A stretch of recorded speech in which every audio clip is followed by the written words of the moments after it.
GTV es el lugar y somos sin parar. Temas especiales. GTV presenta. GTV presenta. Hola, ¿qué tal? Muy buenas noches. ¿Qué tal? ¿Qué tal? ¿Cómo están? Qué alegría poder encontrarnos en este espacio Orgullo Heterosexual a través de GTV y GTV1.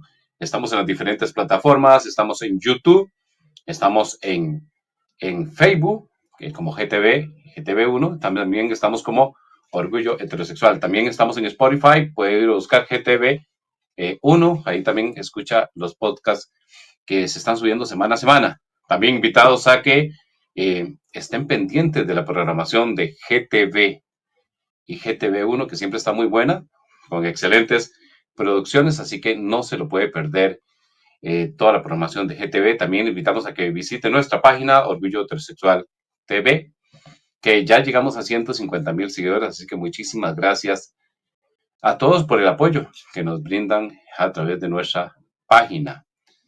Bueno, desde ya también invitarles a que compartan, sí, compartan este programa para poder llegar a más personas.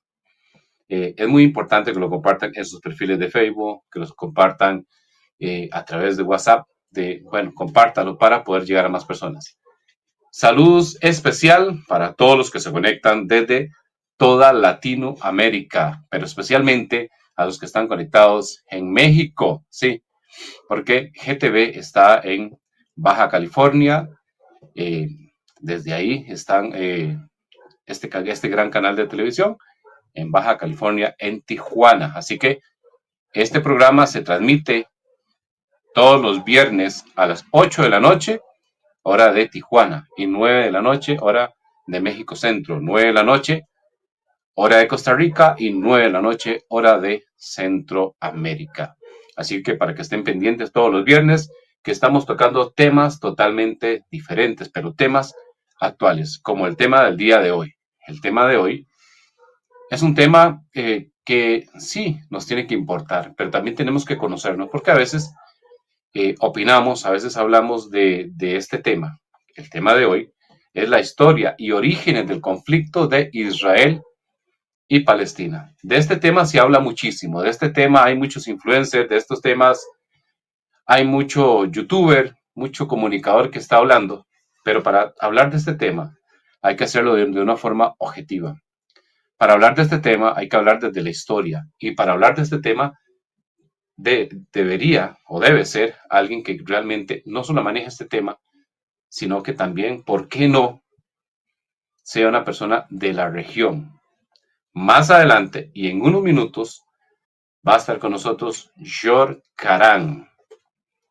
Jor Karan es de Beirut, Líbano, y él nos va a estar hablando. Es especialista en estos temas, en geopolítica, y máxime, digamos, lo que es geopolítica en Oriente Medio. Así que nos va a estar acompañando para que no se lo pierda. Si tiene que ir a buscar una libreta o un bolígrafo, hágalo para que también haga sus apuntes. Pero si no, este programa queda en GTV1 y GTV, y también queda en la página Orgullo Heterosexual para que usted lo repase, para que lo comparta con sus amigos, para que dé su opinión. También le invitamos a que opine, sí, escríbanos de dónde nos está viendo, desde qué país, desde qué lugar de México, desde qué lugar de Costa Rica. Escríbanos su opinión, es muy importante. Haga más adelante sus preguntas, ¿no? Y su reporte, sí, su reporte de sintonía. Es importantísimo para nosotros que usted haga su reporte. Y nosotros también vamos a estar leyendo los mensajes. Si usted escribe un mensaje después de esta transmisión, también vamos a estar leyéndola y, ¿por qué no?, hasta contestándola. Así que, de verdad, muchas gracias. Bueno, vamos a ir ya entrando en materia porque normalmente estos temas llevan tiempo. Y esta entrevista del día de hoy está seccionada en varias preguntas.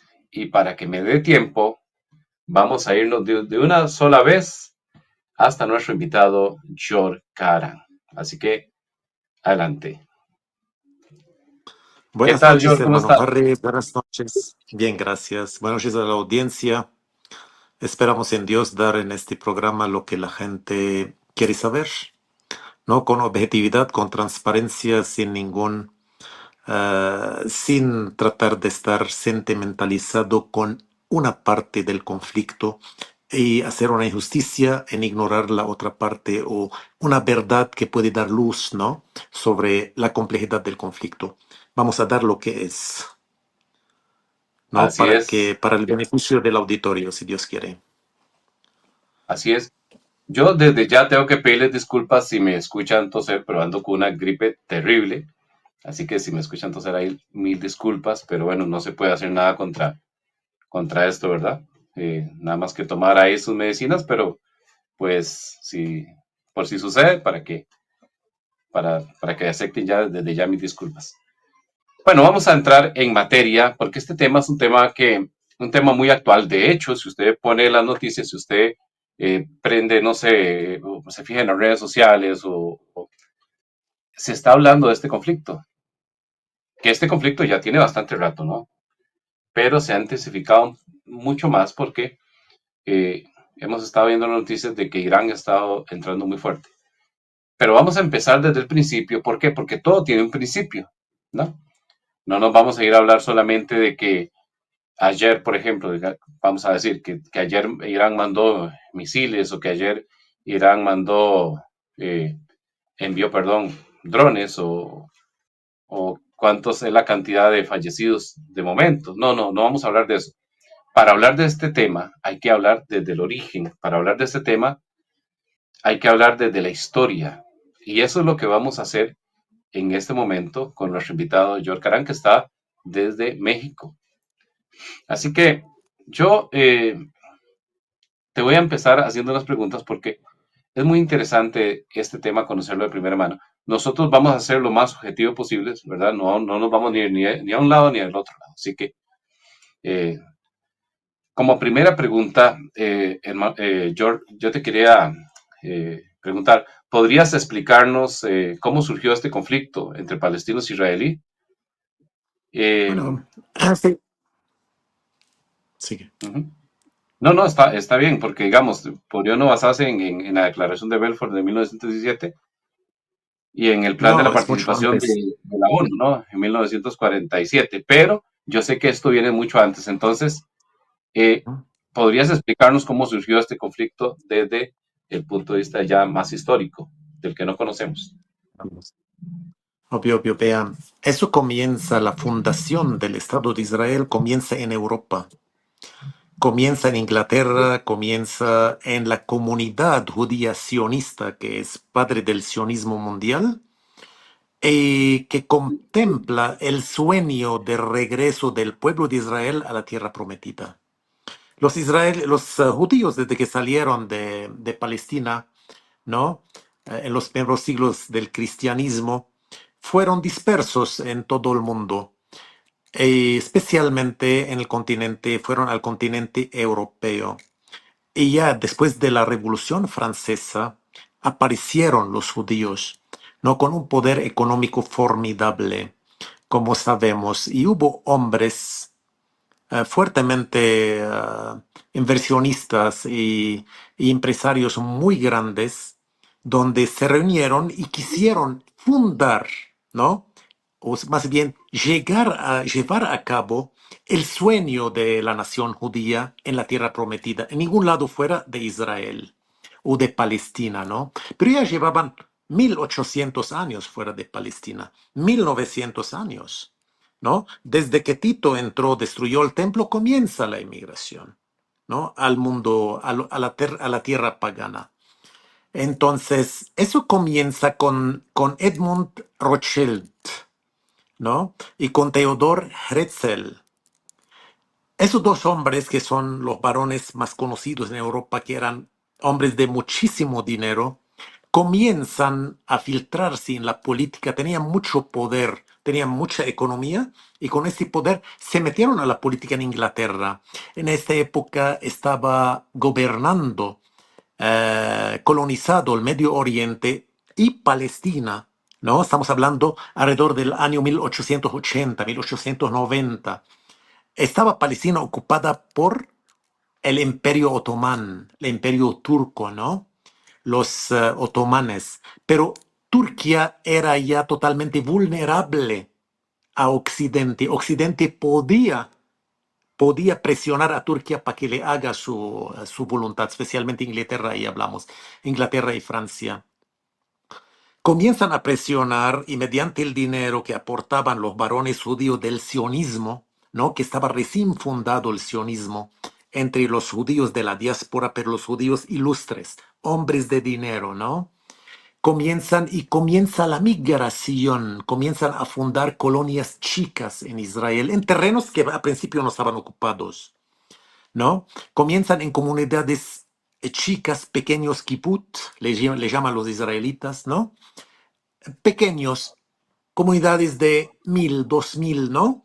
Hasta el año 1900 ya había como 15.000, nada más, 15.000 judíos, pero ya era el inicio, ¿no? Y ya habían doblegado al Imperio Otomán para que le otorgara a los judíos beneficio de llegar a la tierra palestina y fundar sus comunidades, obviamente. Política y dinero ahí. Presión de Inglaterra, ¿no? Y por otro lado, dando dinero también los varones judíos. Entonces, así comienza el sueño de regreso de la fundación, ¿no? De Israel en territorio palestino. Empiezan a trabajar por ahí. Pero resulta que la Primera Guerra Mundial cae Turquía. Cae Turquía, ¿quién conquista esta tierra? ¿No? La conquistan los ingleses, Inglaterra y Francia. Se hacen división en el Pacto de Sykes-Picot, partes para Francia, partes para Inglaterra, ¿no? Dividen. En Israel o en tierra de Palestina domina Inglaterra. Y cuando entra a Jerusalén, entra el ejército israelí con un batallón, perdón, el ejército inglés con un batallón israelí formado en su ejército. En este batallón estaba David Ben Gurión, ¿no? Estaba Weizmann, estaban los antiguos, ¿no? Los jefes del Estado de Israel, ¿no? Entonces entran ¿cómo se dice? Como ejército inglés, pero son el ejército de Israel, del futuro Estado de Israel. Ahí empiezan a manejar la migración en Europa, a hacer mucha propaganda al sionismo, empiezan a enviar judíos de Europa al Estado de Israel poco a poco, pero hasta el año 1925 había como 100.000 judíos nada más, ¿no? Ante 600.000 palestinos. El año 1917 sale lo que es la promesa de Belfort, ¿no? El pacto de Belfort el secretario de Relaciones Exteriores, donde habiendo 10% de la población, migración judía nueva recién llegado a Israel, hace el pacto de dos estados, uno israelí y uno Palestina. Ahí donde la diplomacia, por primera vez, la diplomacia de Occidente, reconoce al pueblo judío un estado en la tierra de Palestina, pero había poca gente. No había ni 100.000 judíos en asentamientos protegidos por el ejército, un ejército supuestamente inglés, pero un ejército israelí. 20.000 soldados estaban ahí, ¿no? Entonces, obviamente, estos para que entran, ya el pueblo ahí, el pueblo palestino estaba agitado, ya sabía lo que estaba pasando, ya había huelgas, había resurrecciones, ya empiezan los problemas porque los judíos cuando empiezan a entrar también compran a través de testaferros cientos de miles de hectáreas. Al comprar esas hectáreas, sacaban a los pobladores del terreno, ¿no? Entonces ya el pueblo palestino visualizaba el problema, el entorno árabe, pero no hay que perder, en aquel entonces el entorno árabe estaba también bajo colonización. O sea, no tenían ejércitos formados. Depende de los gobiernos ingleses y franceses. no tenían soberanía. Por eso operaban los fundadores del Estado de Israel, el sionismo, con el reino inglés, ¿no? Con el imperio inglés o con Inglaterra, operaban con mayor facilidad, porque no tenían tanta presión. La presión era de los pueblos, de la gente común, de los líderes religiosos, etcétera, ¿no? Pero no había un gobierno como sí para que objetara esta ocupación. Por eso era mucho más fácil que la colonización se llevaba a cabo. No sé si ahí me paro para que tú hagas más preguntas o continúo. Sí. Bueno, nos dices que los palestinos básicamente tenían casi 2000 años de estar ahí, ¿no? Y Claro, obvio. básicamente Tierra ocupada. poco a poco se fueron metiendo, digamos, los judíos europeos, ¿no es cierto? Así Ahora, es. Así la es. participación de la ONU, de la ONU en 1947 fue donde se sentaron también las bases y donde se comienza a crear lo que es el Estado de Israel, ¿no? Estado de Israel ya se había anunciado en 1947.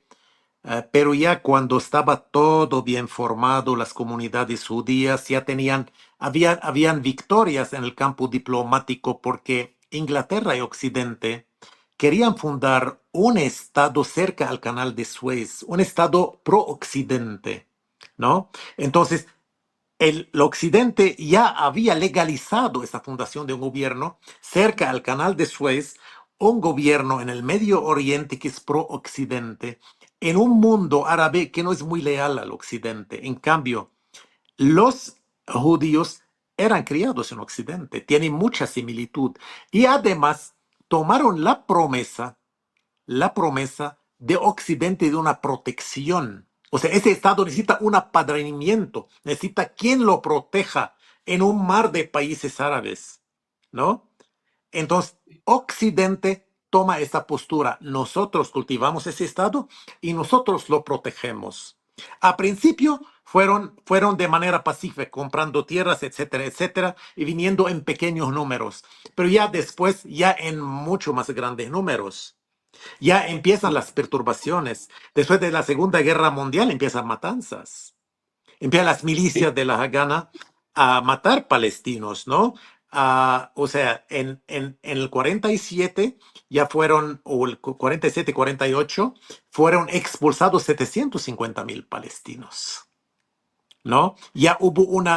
Allá hubo una guerra total y lo que habían pactado en el pacto de Belfort ya eso fue con las resoluciones que vinieron posteriormente, ya no servían, porque el Estado de Israel, recién fundado, conquistó las tierras, ¿no? Que habían tenido a través de las Naciones Unidas, habían tenido una legalización para los árabes, para los palestinos.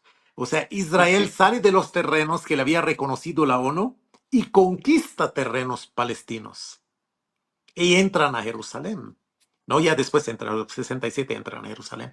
Pero ya Israel no se conforma con lo que les habían dado, sino conquistan otros terrenos, expulsan a los palestinos a Líbano, a Siria, ¿no?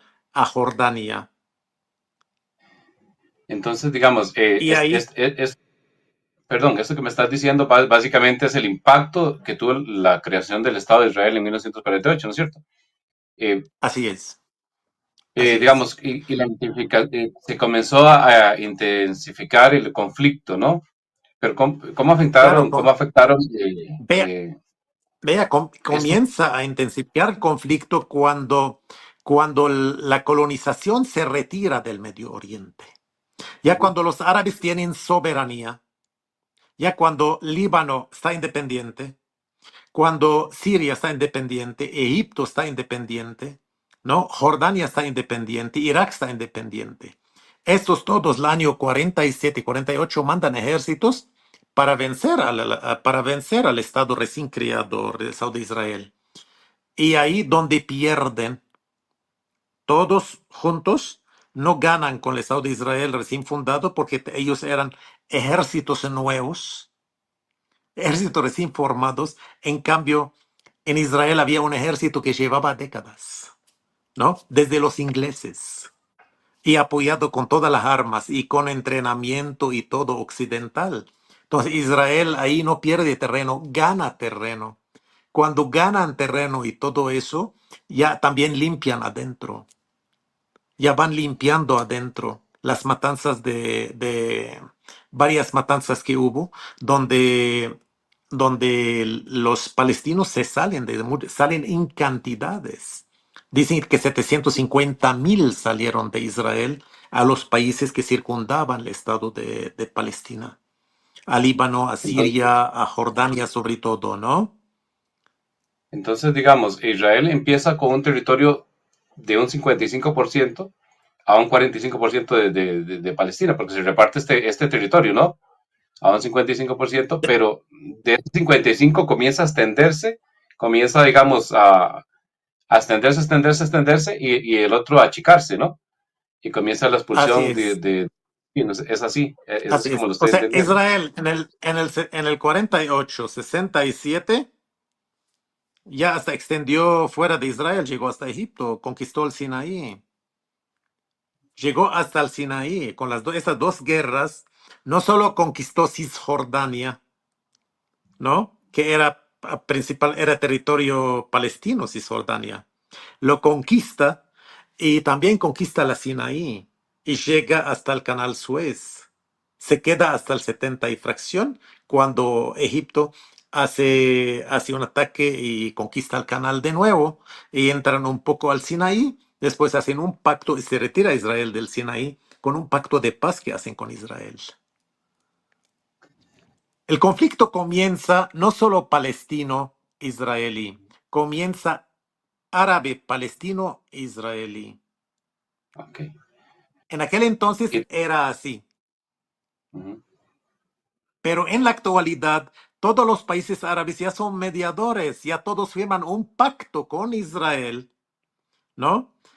Con una sola condición, que Israel reconozca que el pueblo de Palestina, o el pueblo palestino, tiene el derecho, ¿no? De crear un Estado. Tiene el En este derecho, mas no lo sentido, no lo dejan crear un Estado, le dan una autonomía. y en este sentido, George, de qué manera los acuerdos de Oslo de 1993 han influido en la dinámica actual del conflicto?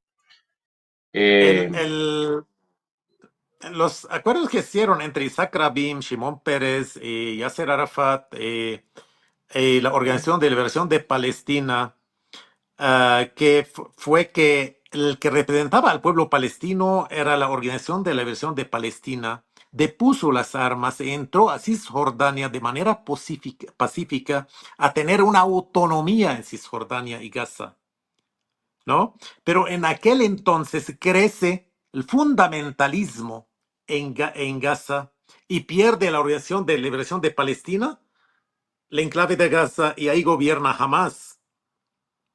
Hamas es una ala radical que no va con la Organización de Liberación de Palestina. Entonces ya quedan en el territorio palestino, quedan dos autoridades. La autoridad de Gaza, que hizo esta guerra del 7 de octubre, que seguimos viviendo ahora, ¿no? Que es Hamas, grupo Hamas, extremista Hamas pro-iraní, ¿no? Apoyado por Irán. Y queda la Cisjordania, sigue siendo desarmada bajo el gobierno de la Organización de Liberación de Palestina. Desde que cuando se muere Yasser Arafat, el sucesor fue Mahmoud Abbas, que es ahora el presidente. Pero no tienen ejército, tienen a duras penas policía y no pueden dominar a 4 millones de palestinos que están ahí. Por eso entra Israel a cada rato con una incursión en territorios de la Cisjordania, que tiene la autonomía, porque Cisjordania tiene autonomía. Entran y entra el ejército, pone orden, mata a los terroristas que son pro Hamas, que están ahí, ¿no? O sea, así como decir, operaciones quirúrgicas en la Cisjordania. En cambio, en Gaza, pues ya estamos viendo lo que es arrasar totalmente con todo, porque consideran que Gaza no está en el pacto que se hizo entre Israel y la OLP, con Yasser Arafat, del pacto de Oslo, lo que tú me estás diciendo.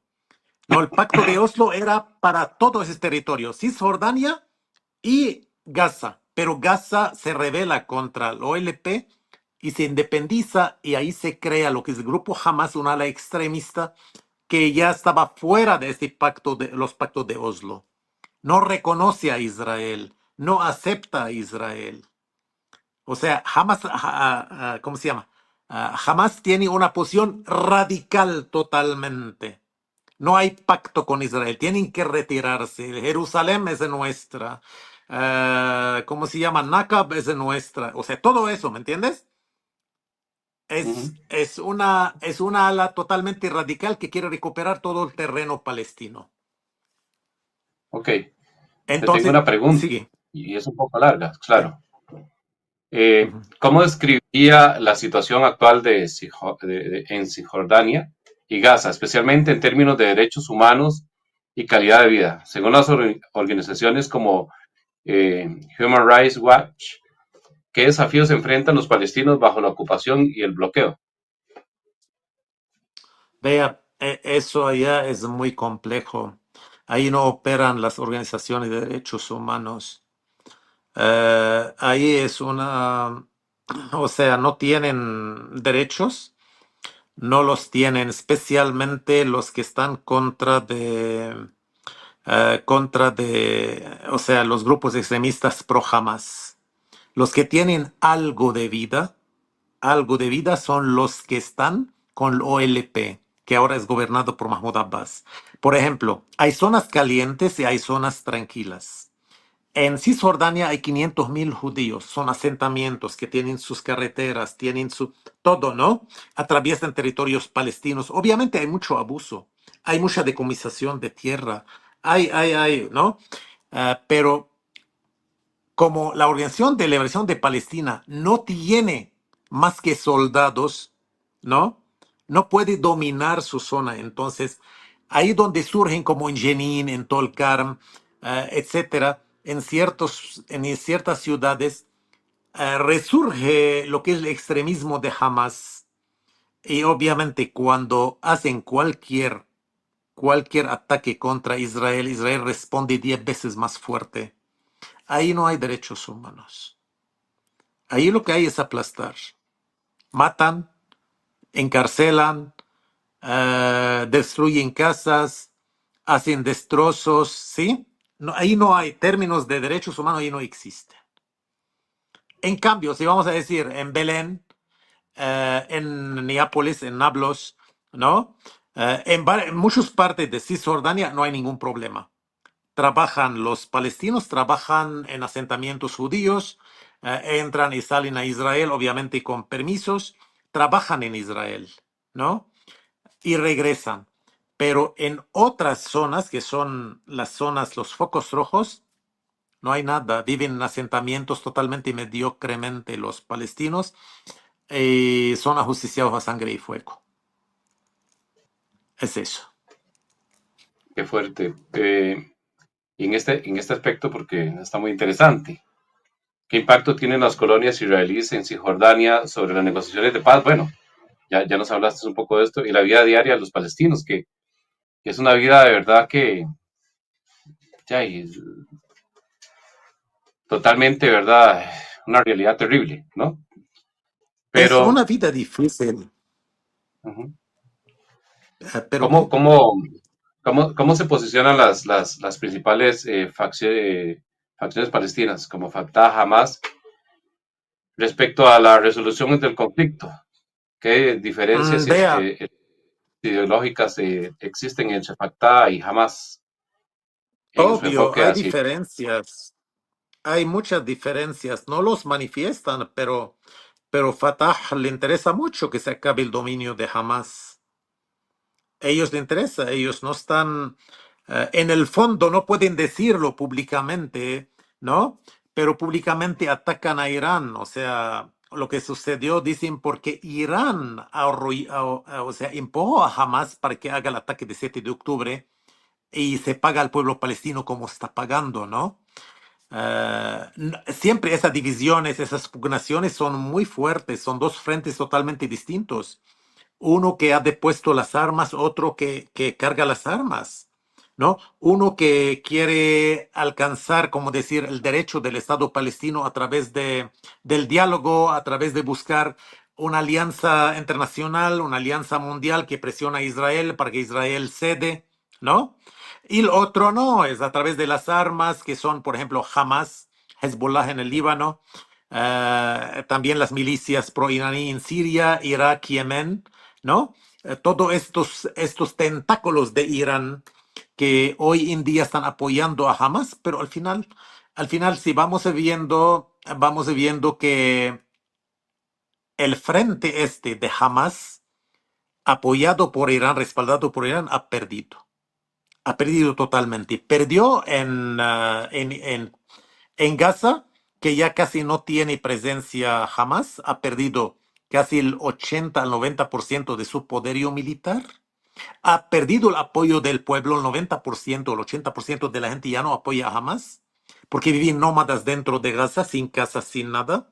Tienen que estar yendo de un lado a otro mientras el ejército israelí hace sus operaciones en el estado de Gaza. O sea, la gente perdió todo. Entonces, Irán perdió. ¿En qué aspecto ahí? Perdió. Hezbollah no pudo hacer daño a Israel. Hezbollah demostró mucha inferioridad en esta guerra, que abrió el frente del Líbano.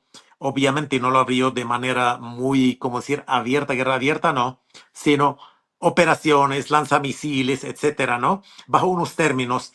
Las respuestas de Israel fue aplastante a Hezbollah. Hezbollah no tuvo la tecnología de poder hacer daño, causar daño a Israel, ¿no? Entonces, Israel fue totalmente superior, tanto en el frente del Líbano como en el frente de Gaza. Además de ello, matando al jefe de Hamas en Irán, ¿no? Y Irán lleva un rato diciendo que va a tomar venganza y no tiene cómo, porque el poderío bélico iraní no es comparable con lo que tiene Israel en tecnología. Entonces, si vamos viendo militarmente, se ha debilitado el frente pro-iraní. Y Hamas es parte importante de este frente. O sea, y ya Irán perdió a Hamas dentro de Israel. Hoy en día, Occidente y todos los países están haciendo, como decir, diálogo con Hamas solamente por la cuestión de los secuestrados. Si no fuera por eso, nadie pela jamás, porque ya perdió todo el poder adentro. Solamente para liberarlo a los secuestrados. Porque militarmente ya jamás vive en los túneles debajo de la tierra. No domina nada arriba. O sea, Cuando nos hablas militarmente de se ha esto, ganado Israel. Militarmente se ha ganado Israel, ha superado. Le dieron a Israel la justificación para destruir a Hamas. La matanza que hizo Hamas ayudó a que Israel liquide a Hamas. Y no solo liquide a Hamas, debilita muchísimo a Irán, debilita a Hezbollah en el Líbano. Todos los tentáculos de Irán están totalmente casi ya paralíticos. A los Houthis en el Yamán lo bombardearon y lo dejaron callado, no atrevieron a mandar más un solo dron. Mandaron un dron a Tel Aviv y la respuesta era destruir el puerto del Hodeida. Entonces, en este momento podemos decir, está ganando el OLP en comparación de Hamas.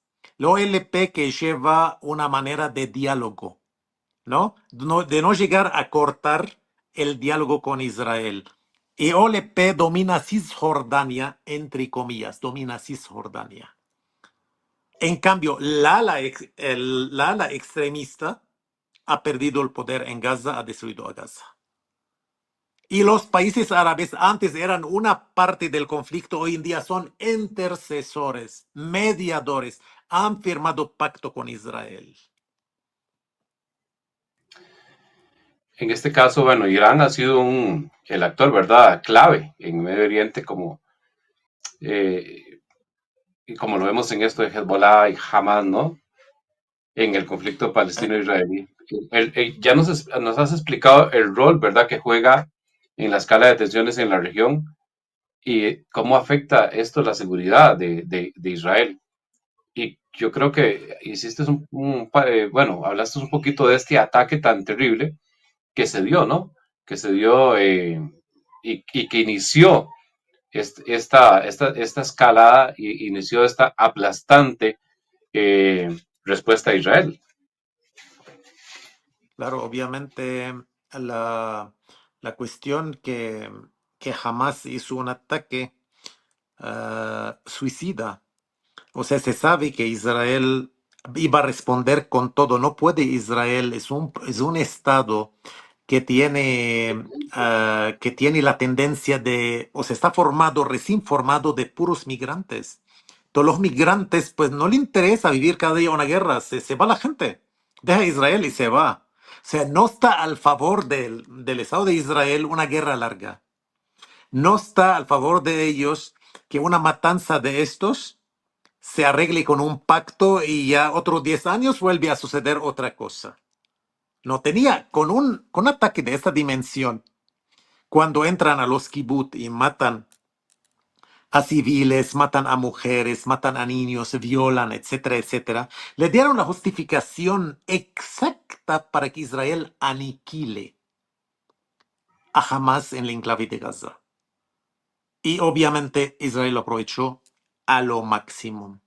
Perdió 1.300, tal vez 1.400, ¿no? Hubo bajas, hubo un costo, pero al final ya Gaza no es un problema. Y Cisjordania no es problema, porque Cisjordania está en mesa de diálogo. No hay armamento ahí. La OLP va en plan de negociar, de hablar, de diálogo con Israel. Hezbollah en el Líbano, ¿no? Que viene siendo otro frente, está muy debilitado y no pudo hacer mucho daño. Apostaba mucho sobre Hezbollah, pero realmente fue neutralizado por la aviación israelí. Es En eso. este, Haciendo, sí, uh-huh. No, no, en este haciendo sentido, bueno, énfasis, un resumen, Harry. uh-huh. El Estado de Israel fue fundado por el sionismo europeo Uh-huh. inglés que nace en Occidente. ¿No? Este sionismo soñaba en el regreso a la tierra prometida, fundar ahí el Estado de Israel. ¿No? A los ingleses, al gobierno inglés, ¿no? No usaron, hubo más bien una fusión de intereses. Y fue refundado el pueblo de Israel en la tierra prometida por los intereses de Occidente. En aquel entonces, Inglaterra era el país dominante en el mundo, el que más colonizaba, ¿no? Tenía más colonias.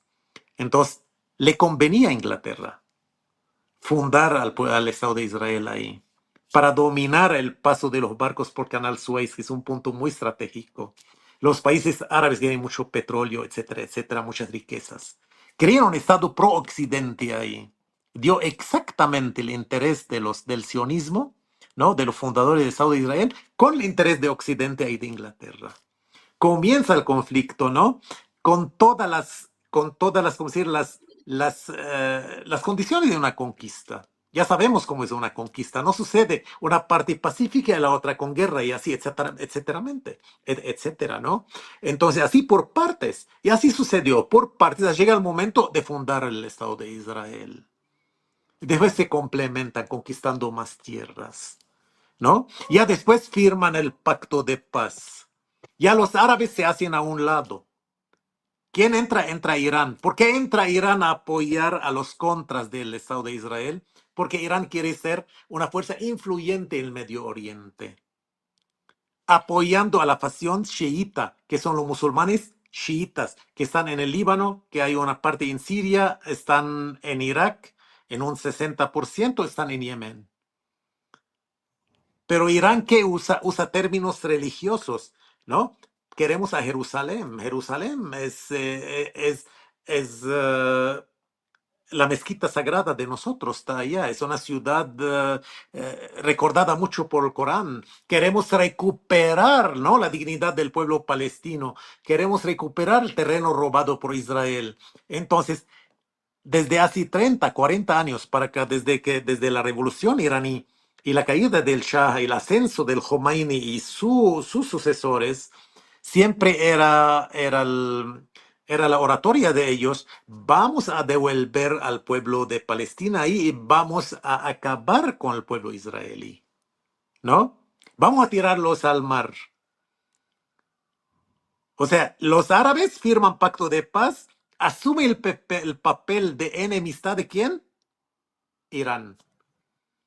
Irán tiene poderío militar en el Líbano a través de los chiitas del Líbano, en Siria a través del gobierno sirio, en Irak a través de los chiitas de Irak, en Yemen. O sea, llega hasta la frontera de Israel. ¿Cómo, Este es, cómo afecta, cómo- sí, y en este sentido, cómo afecta la política regional, digamos, las relaciones de Irán,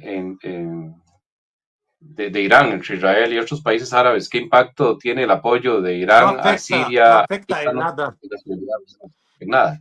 No afecta en nada porque el Medio Oriente está dividido entre musulmanes sunitas contra Irán y Ujú. pro-occidentes, y musulmanes chiitas contra Occidente, contra Israel, aliados de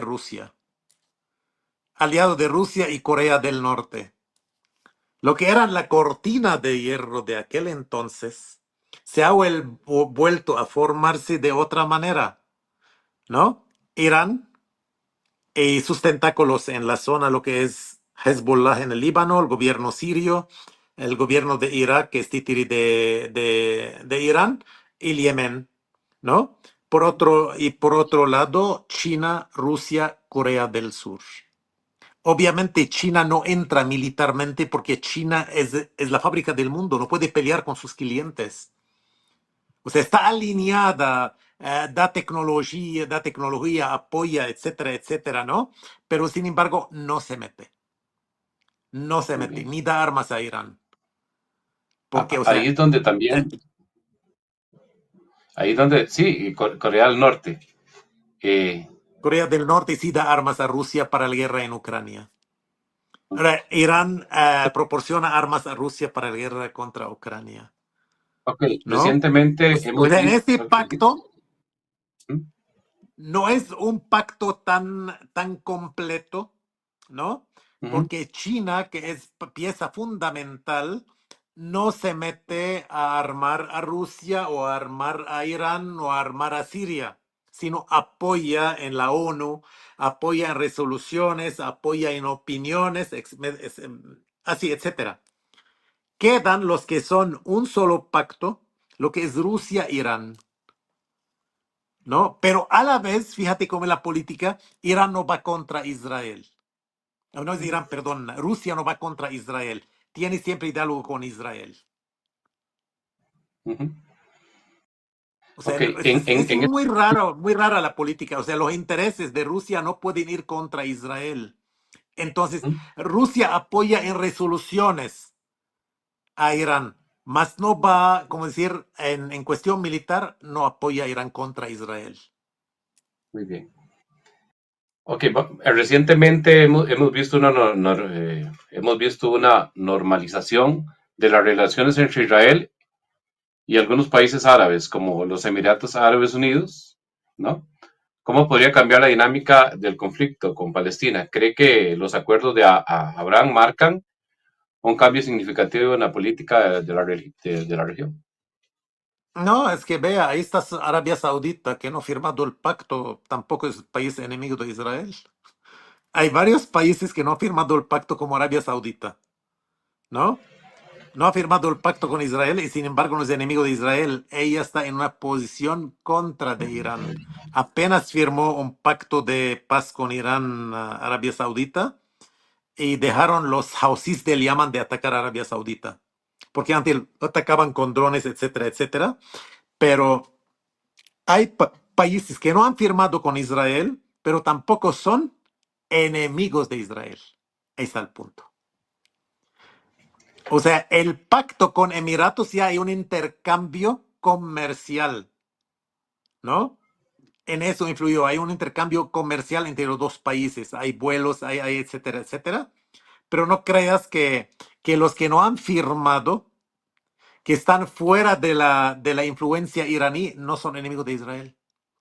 El conflicto que era anteriormente árabe-israelí, volvió iraní-israelí. Irán pelea a través de sus tentáculos. Uno de esos tentáculos, Hamas. Otro, Hezbollah. Otros, los Houthis del Yemen. Del Yemen. Sí, no sé si te expliqué cómo fue cambiando a raíz del paso del tiempo. Por supuesto que sí. Bueno, ya se nos ha ido bastante el tiempo. Estamos a 14 minutos de finalizar este programa que está muy interesante. Agradecerles a ustedes por todo el apoyo. Decirles compartan este programa. Bueno, eh, vamos a preguntarte tal vez esto porque ya tenemos que ir finalizando básicamente el programa. Ya nos queda poco tiempo. Eh, la solución de dos estados ha sido propuesta durante años. ¿Cree que sigue siendo una opción viable hoy en día? Para nada.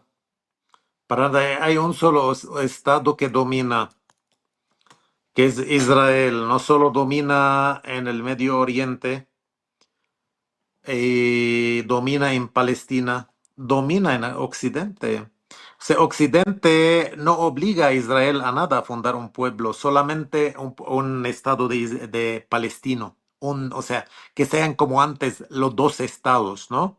El palestino, el israelí. Porque Occidente no castiga nada a Israel, en cambio, ¿no? Le proporciona arma, o sea, hay una objeción a la política de asentamientos israelitas en Cisjordania y al no reconocer un Estado, al no fundar un Estado palestino, hay una objeción totalmente, como decir, folclórica. No es seria, absolutamente, porque no castigan nada a Israel.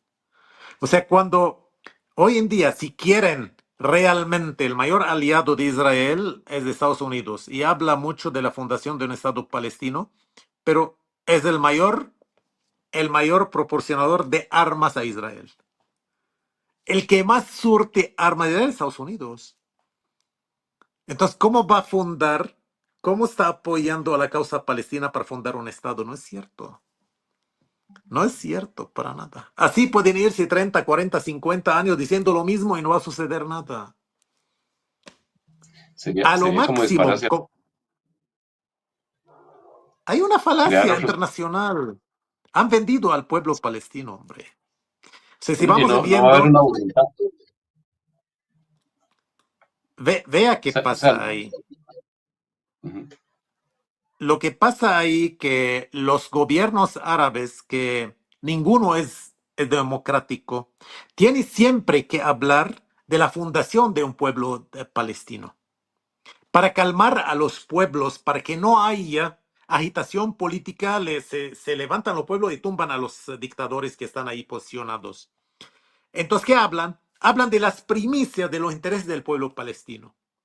Pero del dicho al hecho, pues hay mucho trecho, como dicen. Ningún país haya puesto en suspensión el pacto de paz con Israel. Ningún país árabe, por más que haga con los palestinos, ningún país. Entonces, ahí que vemos, hay un teatro internacional sobre la fundación de un Estado en Palestina. Los que realmente quieren este Estado y apoyan de verdad son países no influyentes como Sudáfrica, como los países de tercer mundo en África, como la India por otro lado, ¿no? Etcétera. Son países no influyentes. En cambio, los países que influyen, que pueden hacer que se funde un Estado en Palestina, un Estado soberano palestino, no hacen nada. Y ya se Yo te sabe iba que a es un preguntar, teatro. Sí. sí, yo te iba a hacer esa pregunta, pero básicamente las estás respondiendo. ¿Verdad? Que cuáles son los principales obstáculos para alcanzar la paz duradera entre palestinos e israelíes y cómo podría superarse estos obstáculos. Bueno, yo Yo, yo ahí sí creo que ya nos vienes respondiendo todo esto, ¿verdad? Pero qué panorama, ¿cómo lo ves? A futuro, a futuro, la única de alcanzar una perspectiva de paz es otorgar ciertos derechos al pueblo palestino en Cisjordania, ¿no? Una autonomía más soberana, dejar de conquistarles tierras, dejar de hacerlos encarcelados en su propio Cisjordania, donde hay partes que no pueden pasar, donde siempre le conquistan, le decomisan terrenos, le expropian terrenos, etcétera. O sea, dejar esta dinámica de expropiar terrenos, por un lado. Por otro lado, que el pueblo palestino alcanzando cierta comodidad, ¿no? En su vida, cierta comodidad, tal vez también cierta soberanía, dejen de ser alzados en armas, dejen de hacer perturbaciones. La, a la vista no hay una paz. Si vamos viendo a la vista, no hay una paz. Israel tiene una dinámica desde hace muchísimo, desde que se fundó el Estado de Israel, de siempre someter a los contrarios a armas y fuego. No se ha cambiado esta dinámica desde hace casi 100 años, ¿no? O 80 años. Ahora, hay una gran cantidad de palestinos en Cisjordania, son como 4 millones y fracción. A futuro no se sabe qué va a pasar ahí. Hay mucha población y población en crecimiento. No se sabe realmente cuál es la política de Israel a largo plazo. Nadie puede saber, nadie puede deducir qué puede suceder.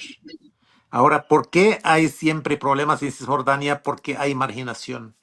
Los que viven en asentamientos, en campamentos, no tienen buena condición de vida. Ellos son los que más hacen problemas. Si tú ves los que viven en otras, en Ramallah, por ejemplo, los palestinos cómodos en Neápolis, en Nablus, etcétera, no hacen problemas. En Belén no hacen problemas porque viven bien, ¿no? Los otros viven en pobreza, en campamentos. Puede que la situación económica, si se cambia un poquito, tal vez haya menos resistencia. Puede, no es una seguridad, ¿no? Pero por el momento no hay una solución viable. Los palestinos de Cisjordania, si no se han levantado como los de Gaza, porque no tienen las armas.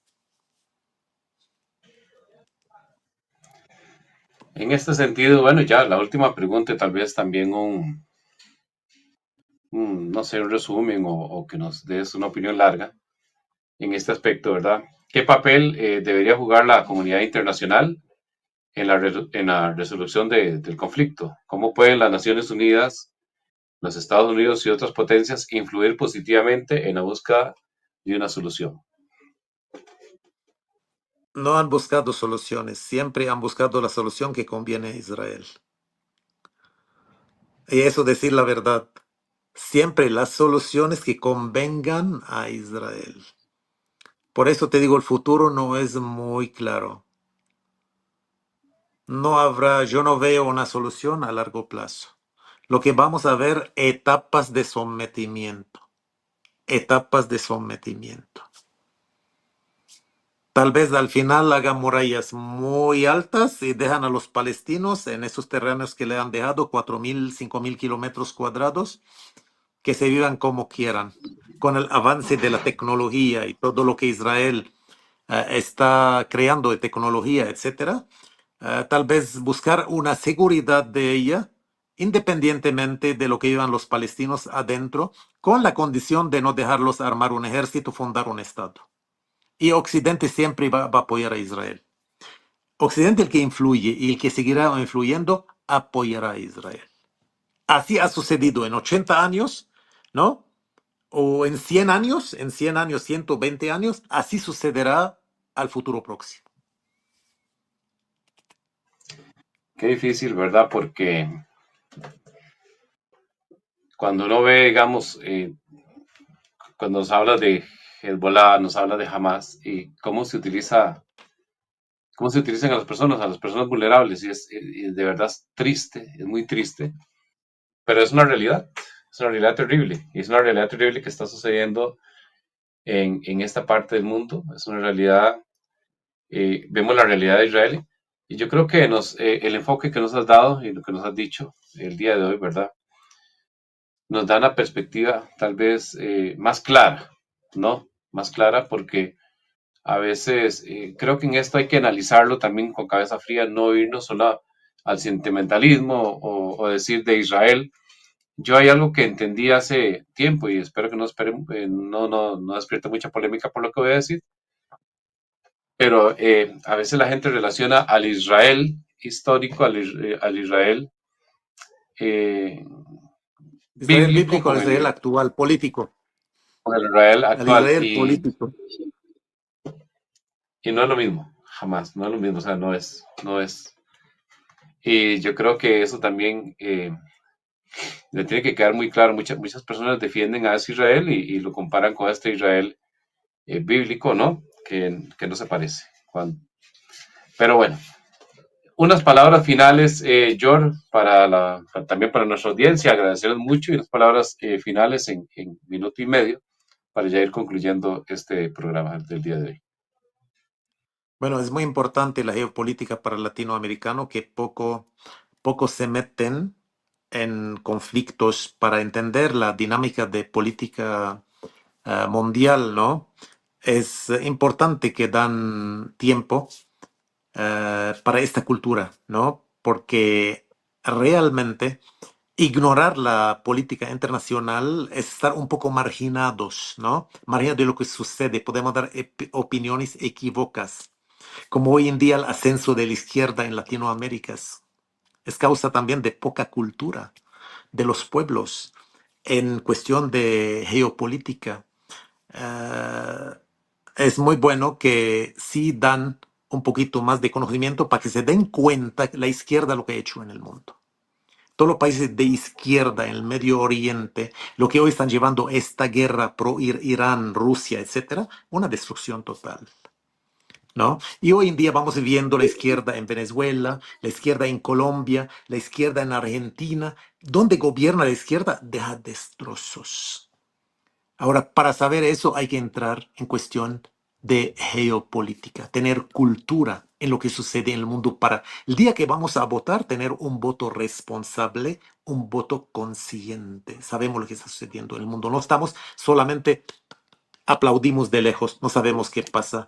Al mejor pedagogo le vamos aplaudiendo. No, no, disculpe, tal vez me salí un poquito de tema, pero es importante dar esta reflexión. Y muchas Muy gracias importante. por ustedes, lo del programa. No, muchas gracias a usted, George, de verdad. Y eso último que dijo George, tengo menos de un minuto, es verdad. Nosotros como ciudadanos en nuestros países debemos leer los planes de gobierno de cada candidato antes de salir a votar, porque hoy por hoy se están llegando a los gobiernos muchos populistas y esto nos trae muchos destrozos y esto nos trae gente de izquierda y, y sucede lo que sucede, ¿verdad? Con el socialismo muchas veces, sí. Así que también seamos responsables en esto porque también podemos ver un espejo en otros lugares, ¿no?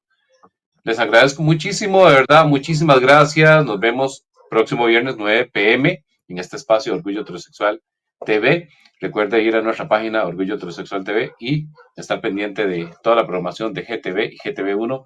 Estamos en todas las plataformas. Muchísimas gracias. Que tengan una buena noche. George, gracias y gracias a toda la audiencia. Hasta luego. Muchas gracias.